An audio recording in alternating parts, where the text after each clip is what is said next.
सुप्रभात बच्चों, मैं आपकी हिंदी और संस्कृत विषय की अध्यापिका। बच्चों, आज हम पाठ 2 वर्ण विचार व अर्थ के आधार पर शब्द भेद पढ़ेंगे।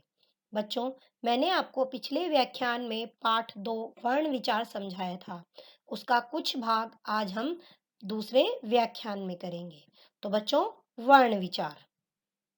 वर्ण विचार बच्चों, वर्ण भाषा की वह सबसे छोटी ध्वनि है जिसके टुकड़े नहीं किए जा सकते। वर्ण के दो भेद हैं, स्वर और व्यंजन। तो बच्चों, अब आगे देखिए, अर्थ के आधार पर शब्द भेद। अर्थ के आधार पर 5 भेद हैं। विलोम शब्द, पर्यायवाची शब्द, श्रुति संभिन्नार्थक, एकार्थी, अनेकार्थी। तो बच्चों, आज हम पढ़ेंगे विलोम शब्द। तो बच्चों, पाठ 2 और पाठ 8।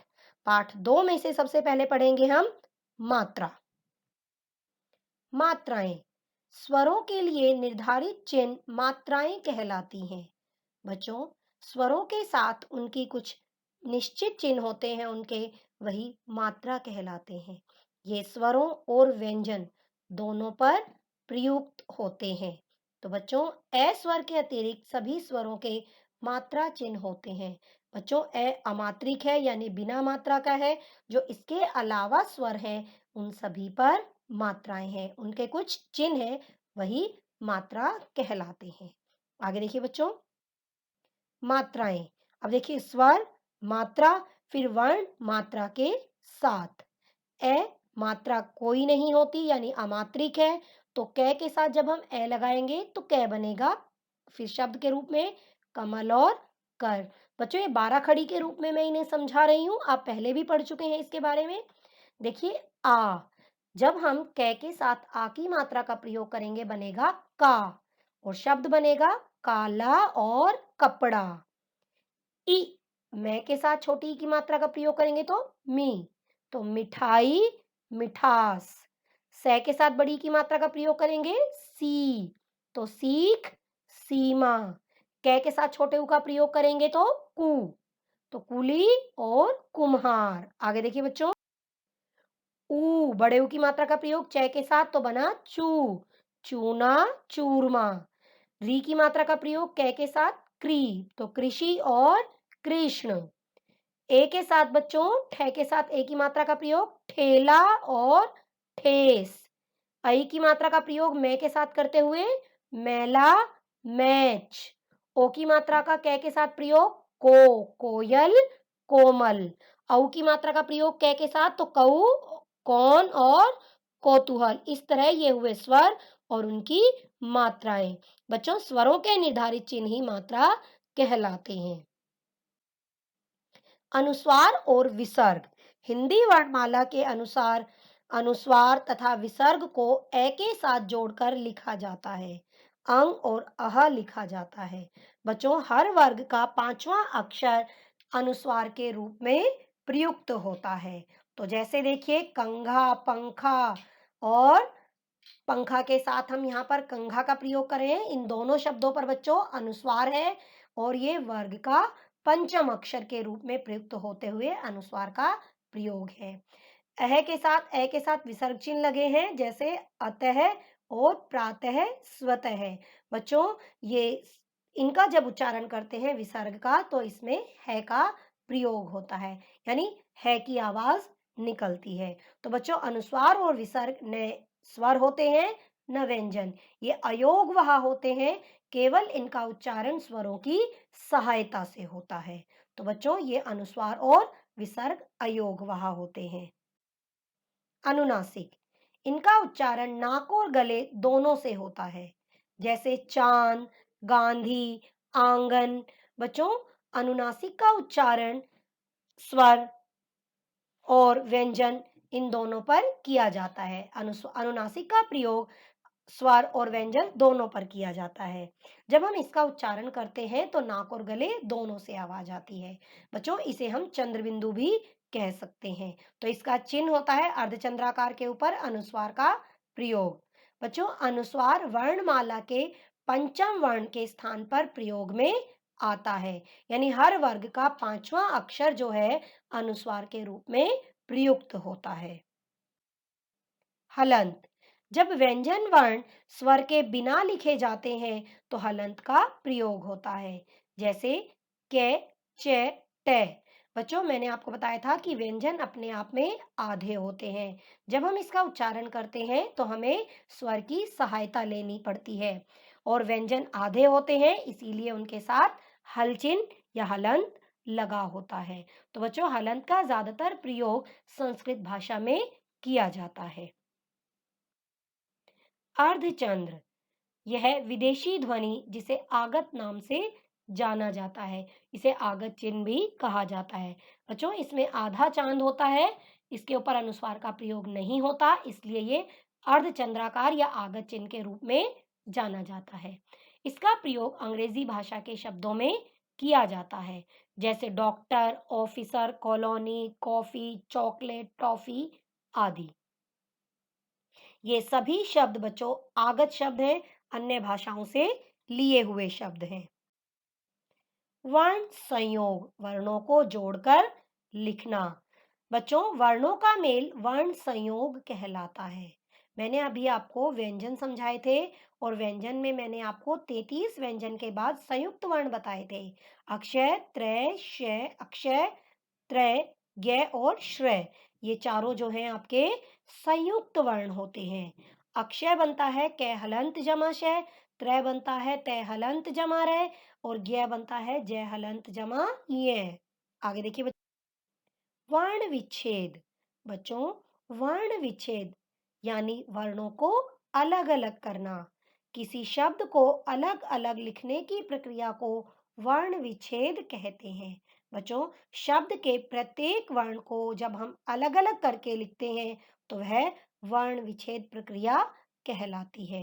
यानी एक शब्द को जब अलग अलग करके लिखते हैं वर्णों के रूप में तो वह वर्ण विच्छेद होता है। देखिए वर्ण विच्छेद। भवन। बच्चों, जो अमात्रिक शब्द होते हैं जिन पर कोई मात्रा नहीं होती, वहां पर ए स्वर जोड़ा जाता है, क्योंकि व्यंजन आधे होते हैं, उन्हें पूरा करने के लिए ए जोड़ा जाता है। तो भवन, भय हलंत जमा ए, व हलंत जमा ए, न हलंत जमा ए, बन गया भवन। बादल। बच्चों, यहाँ पर मात्रा है तो ब के साथ आ की मात्रा है तो आ स्वर जोड़ेंगे। बे हलंत जमा आ, द हलंत जमा ए, मैं हलंत जमा ए। मौसम, हमने बादल में किया ले हलंत जमा ए। मौसम में देखिए मैं हलंत जमा औ, जमा से हलंत जमा ए, जमा मैं हलंत जमा ए, बन गया मौसम। विश्वास। बच्चों, वह हलंत जमा ई से बना वी, और शय हलंत से बना शय। हम यहाँ पर ए नहीं जोड़ेंगे क्योंकि शय आधा है। बच्चों, जमा वह हलंत जमा आ, जमा से हलंत जमा ए, बन गया विश्वास। प्रतिज्ञा। बच्चों, प्रतिज्ञा में यहाँ पर संयुक्त वर्ण है तो ज्ञ को तोड़कर लिखेंगे, यानी उनके उन दोनों वर्णों को लिखेंगे जिनकी सहायता से ज्ञ बनता है। तो पै हलंत जमा रे, हलंत जमा ए, रे में भी हलंत लगेगा, जमा तय हलंत जमा ई, जमा जय हलंत जमा ये, जमा हलंत जमा आ, बन गया प्रतिज्ञा। अप्सरा। बच्चों, ए खुद एक स्वर है तो इसके साथ स्वर नहीं लगेगा, तो है ए जमा पे हलंत, जमा से हलंत जमा ए, जमा रे हलंत जमा आ, बन गया अप्सरा। तो बच्चों, जहां पर आधा वर्ण होता है वहां उसके साथ ए नहीं लगाएंगे, और जहां खुद एक स्वर है वहां पर दूसरा स्वर ए नहीं लगाएंगे। और जहां संयुक्त वर्ण होते हैं तो उनके दोनों अलग अलग वर्णों को उनके साथ लिखेंगे, और जिनमें मात्राएं हैं वहां पर उन स्वरों को लिखेंगे जिसकी मात्रा है। रे के विभिन्न रूप। बच्चों, जब पदेन के रूप में प्रयुक्त होता है तो वहां पर रे पूरा होता है। तो देखिए के हलंत जमा रे, हलंत जमा ए, जमा में हलंत जमा ए। क्रम। बच्चों, ये जो पैर में लगा है इसे हम कहते हैं पदेन रे। कर्म, ये बच्चों जो शीर्ष पर लगता है उसे हम कहते हैं रेफ। के हलंत जमा ए, जमा रे हलंत जमा में हलंत जमा ए, बन गया कर्म। वो है क्रम और ये है कर्म। क्रम यानी लगातार चलने वाली गति, और कर्म होता है काम या कार्य। गुरु। बच्चों, रे पर जब हम ऊ की मात्रा लगाते हैं तो उसके पेट पर वह मात्रा लगती है। न कि उसके नीचे। तो गे हलंत जमा ऊ, जमा रे हलंत जमा ऊ। छोटा ऊ है तो छोटे ऊ की मात्रा ही लगेगी, तो बन गया गुरु। बच्चों अब हम पढ़ेंगे विलोम शब्द। जैसा कि मैंने बताया कि अर्थ के आधार पर शब्द भेद में उसके 5 भेद होते हैं। देखिए, विलोम शब्द, पर्यायवाची शब्द, अनेक शब्दों के लिए एक शब्द, श्रुति संभिन्नार्थक, अनेकार्थी और एकार्थी। बच्चों, विलोम शब्द, जो शब्द अर्थ की दृष्टि से परस्पर विपरीत होते हैं, उन्हें विपरीत अर्थक या विलोम शब्द कहते हैं। जैसे लाभ, हानि, जो एक दूसरे के विपरीत यानी विलोम अर्थ को प्रकट करते हैं, वे विलोम शब्द कहलाते हैं। बच्चों, कुछ नियम है यहाँ पर। जहाँ तत्सम शब्द में शब्द पूछा जाए तो उसका विलोम भी तत्सम में होगा। यदि तद्भव में पूछा जाए तो उसका विलोम भी तद्भव में, और यदि एक वचन में विलोम शब्द पूछा है तो उसका उत्तर भी एक वचन में। तो बच्चों, अब हम आगे सीखते हैं विलोम शब्द। देखिए, शब्द और उनका विलोम। नंबर 1, अंधेरा, अंधेरा का उजाला। नंबर 2, अंदर, अंदर का विलोम बाहर। अगला, अगला, पिछला। अच्छा, बुरा, अनुकूल, प्रतिकूल। आगे देखिए बच्चों, अपना, पराया, अमृत, विष, अल्प, अधिक। बच्चों, अल्प का अर्थ होता है कम और अधिक होता है ज्यादा। अल्पायु, दीर्घायु। अल्पायु होती है कि कम आयु, दीर्घायु लंबी आयु।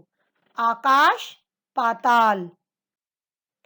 आवश्यक, अनावश्यक। बच्चों, आवश्यक होता है जरूरी और अनावश्यक होता है जो जरूरी नहीं होता। आशा, निराशा। आग, पानी। क्रय, विक्रय। आज्ञा, अवज्ञा। बच्चों, आज्ञा होता है कहना मानना, अवज्ञा कहना न मानना। गुण, अवगुण। उतार, चढ़ाव। ज्ञानी, अज्ञानी। दयालु, निर्दयी। रक्षक, भक्षक। रक्षक होता है रक्षा करने वाला, भक्षक होता है मारने वाला।